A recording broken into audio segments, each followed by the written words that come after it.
নমস্কার বন্ধুরা, ডলি রন্ধনশালায় সবাইকে স্বাগত। আর আজকে তোমাদের সাথে শেয়ার করব এঁচোড় আর পনির দিয়ে দারুণ একটা নিরামিষ রেসিপি। তাহলে আজকের রেসিপিটা শেষ পর্যন্ত দেখার জন্য তোমাদের কাছে আমার অনুরোধ রইল। এখানে আমি একটা গোটা কচি এঁচোড় নিয়েছি আর নিয়েছি এই রান্নার জন্য পনিরটাকে আমি ছোট ছোট টুকরো করে পিস করে কেটে নিলাম। আর এঁচোড়টাকেও আমি খুব ভালোভাবে কেটে ধুয়ে পরিষ্কার করে নিয়েছি। তাহলে রান্নার দিকে যাওয়া যাক। প্রথমে আমি কড়াইয়ের মধ্যে এঁচোড়গুলো সেদ্ধ করার জন্য প্রয়োজন মতো জল দিয়ে দিলাম। জলটা উষ্ণ গরম হওয়ার সাথে সাথে আমি কেটে রাখা এঁচোড়গুলো জলের মধ্যে দিয়ে দিলাম।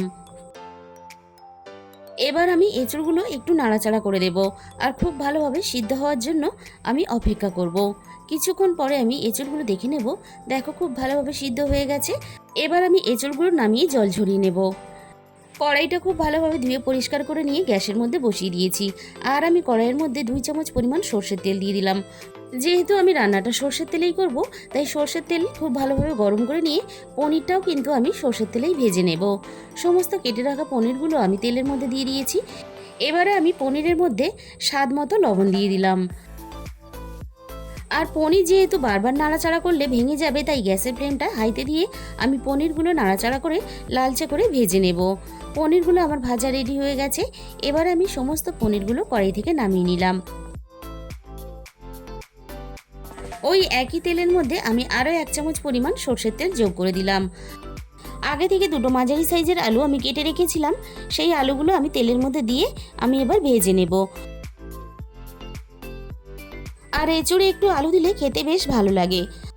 আর আলুগুলোকে বেশ কয়েক মিনিট নাড়াচাড়া করে আমি এখানে দেখো আলুগুলো বেশ লালচে করে ভেজে নিয়েছি। আলুগুলো ভালোভাবে ভেজে নেওয়ার পরে আমি আলুর সাথেই এখানে সিদ্ধ করা এঁচোড়টা দিয়ে দিলাম। আলু আর এঁচোড়ের মধ্যে আমি স্বাদ মতো লবণ দিয়ে দিলাম। আর সাথেই দিয়ে দেব 1/2 চামচ পরিমাণ হলুদ গুঁড়ো। লবণ আর হলুদ দিয়ে এঁচোড় আর আলু আবারও একসাথে নাড়াচাড়া করে ভেজে নেব। আর আলু আর এঁচোড় একসাথে নাড়াচাড়া করে ভেজে নিলে তাহলে তেলটাও কম লাগবে, সাথে সাথে সময়টাও কম লাগবে, আর রান্নাটা বেশ তাড়াতাড়ি হয়ে যাবে। আলু আর এঁচোড় একসাথে বেশ কয়েক মিনিট নাড়াচাড়া করে এঁচোড়গুলো আমি বেশ একটু লালচে করে ভেজে নিয়েছি। এবার আমি এঁচোড় আর আলু কড়াই থেকে নামিয়ে নেব। এইভাবে একদিন হলেও তোমরা এঁচোড় রান্না করে খেয়ে দেখো, এর স্বাদ কিন্তু মুখে লেগে থাকবে। আবারও আমি কড়াইয়ের মধ্যে বেশ খানিকটা তেল দিয়ে দিলাম। তেল বেশ ভালোভাবে গরম হয়ে গেছে। এবার আমি এখানে ফোড়নে দিয়ে দিলাম অল্প একটু গোটা জিরে, আর সাথে দিয়ে দিলাম এখানে একটা তেজপাতা কুচি। ফোড়নটা হালকা একটু ভাজা ভাজা হতে আমি তেলের মধ্যে স্বাদ মতো চিনি দিয়ে দিলাম। চিনিটা তেলের মধ্যে দিলে তাহলে রান্নার কালারটা বেশ ভালো আসবে। আগে থেকে আমি কিছুটা মশলা বানিয়ে রেখেছিলাম, সেই মশলাটা আমি তেলের মধ্যে দিয়ে দিলাম। আর আমি এই মশলাটা কি দিয়ে বানিয়েছি সেটা তোমাদের রান্নার মাঝখানে দেখিয়ে দেব। স্কিপ করে দেখবে না, তাহলে অবশ্যই তোমরা বুঝতে পারবে। মশলাটা আমি বেশ কয়েক মিনিট নাড়াচাড়া করে খুব ভালোভাবে কষিয়ে নেব। এবার আমি বাকি মশলাগুলো একে একে দিতে থাকবো। দিয়ে দিলাম এখানে 1 চামচ ভর্তি করে হলুদ গুঁড়ো, আর দিয়ে দিলাম এখানে 1/2 চামচের একটু বেশি ঝাল লঙ্কার গুঁড়ো। যেহেতু আমি আগে মশলার সাথে কাঁচা লঙ্কার ঝালটা ব্যবহার করেছি, এবার আবারও আমি মশলাটা খুব ভালোভাবে কষিয়ে নেব। আর এইভাবে বেশ কিছুক্ষণ ধরে হাতে সময় নিয়ে মশলাটা আমরা খুব ভালোভাবে কষিয়ে নেব। এতে রান্নার স্বাদটাও যেমন ভালো হবে আর রান্নার কালারটাও তেমন বেশ ভালো আসবে। মশলা থেকে তেল ছাড়তে শুরু করে দিয়েছে। এখানে আমি সামান্য পরিমাণ জল দিয়ে দিলাম। ভেজে রাখা এঁচোড় আর আলু একই সাথে আমি এখানে দিয়ে দিলাম। বেশ কয়েক মিনিট নাড়াচাড়া করে আমি এঁচোড় আর আলু মশলার সাথে খুব ভালোভাবে কষিয়ে নেব। এঁচোড় আর আলু আমার এখানে খুব ভালোভাবে কষানো রেডি হয়ে গেছে। এবার আমি রান্নার মধ্যে উষ্ণ গরম জল দিয়ে দিলাম। উষ্ণ গরম জল রান্নাতে ব্যবহার করলে রান্নার স্বাদটা বজায় থাকে। জলের সাথে মশলা সব কিছু একসাথে খুব ভালোভাবে নাড়াচাড়া করে আমি মিশিয়ে দেব। আর আমি কিন্তু এখনো পর্যন্ত রান্নাতে লবণ ব্যবহার করিনি, যেহেতু আমি আলু আর এঁচোড় একসাথে লবণ দিয়ে ভেজে রেখেছিলাম। ঝোলটা একটু আমি টেস্ট করে নিয়ে তাই এখানে স্বাদ মতো লবণটা দিয়ে দিলাম। রান্নাটা ওদিকে হতে থাক, এবার তোমাদের দেখিয়ে দেবো আমি রান্নাতে কি মশলা ব্যবহার করেছি।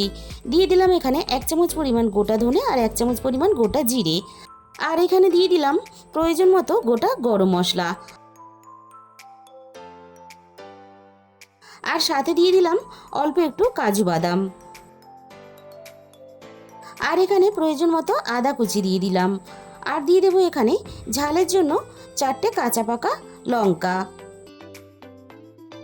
আর এখানে দিয়ে দিলাম একটা বড় সাইজের টমেটো কুচি।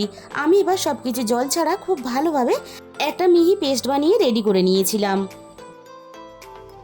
আবারও আমি সব কিছু একসাথে নাড়াচাড়া করে দেব। আর নাড়াচাড়া করে দেখে নেব আলুগুলো খুব ভালোভাবে সিদ্ধ হয়েছে কিনা। আলুটা এখানে খুব ভালোভাবে সিদ্ধ হয়ে গেছে, আর এঁচোড়টা তো আগে থেকেই ভালোভাবে সিদ্ধ হয়ে আছে। আবারও আমি এখানে 1/2 চামচ পরিমাণ গরম মশলার গুঁড়ো দিয়ে দিলাম। আর গরম মশলার গুঁড়োটা খুব ভালোভাবে এইভাবে নাড়াচাড়া করে মিশিয়ে দিয়ে আমি এবারে এখানে ভেজে রাখা পনিরটা দিয়ে দেব। আর পনিরটা দেওয়ার পরে গরম মশলা গুঁড়োটা দিলে তাহলে বারবার নাড়াচাড়া করলে তাহলে কিন্তু পনিরটা ভেঙে যেতে পারে।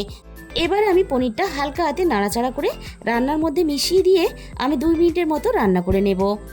আর আমাদের এখানে রেডি হয়ে গেল দারুণ স্বাদের নিরামিষ এঁচোড় পনিরের রেসিপি। তাহলে বন্ধুরা, আজকের রেসিপিটা ভালো লাগলে প্লিজ একটা ভিডিওতে লাইক করে দিও আর প্রচুর প্রচুর শেয়ার করো।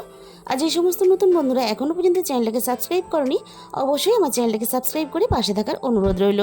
আর তোমাদের মূল্যবান সময় দিয়ে আমার এই রেসিপিটা শেষ পর্যন্ত দেখার জন্য তোমাদের সবাইকে অসংখ্য ধন্যবাদ।